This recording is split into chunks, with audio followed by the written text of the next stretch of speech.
பூஞ்சைகள், மண்புழுக்கள் இவங்க எல்லாம் சேர்ந்து அந்த தானியத்துக்கு சத்துக்களை அனுப்பி நமக்குள்ள கொடுக்குறாங்க. கம்புல அரிசி இருக்கு, கேழ்வரகு நல்ல கருஞ்சிவப்பு நிறத்துல இருக்குன்னா அந்த கருஞ்சிவப்பு நிறத்தை அந்த கேழ்வரகு கொண்டு வருவதற்கு எவ்வளவு பேருடைய உழைப்பு இருக்கும்னு நினைக்கிறீங்க? கண்ணுக்கு தெரியாத எத்தனை பூஞ்சைகள். ஏன்னா அது செய்யற பணி அவ்வளவு அபரிதமா இருக்கு.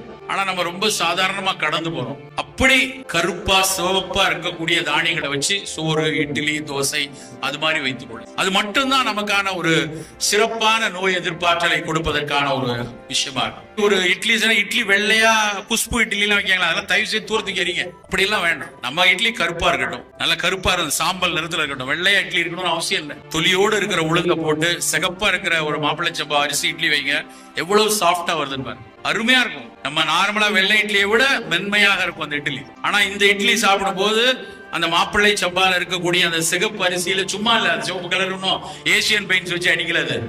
அந்த சிவப்பு அரிசிங்கிறது லைகோபீன் அப்படிங்கிற புற்றுநோயை வரைக்கும் எதிர்க்கக்கூடிய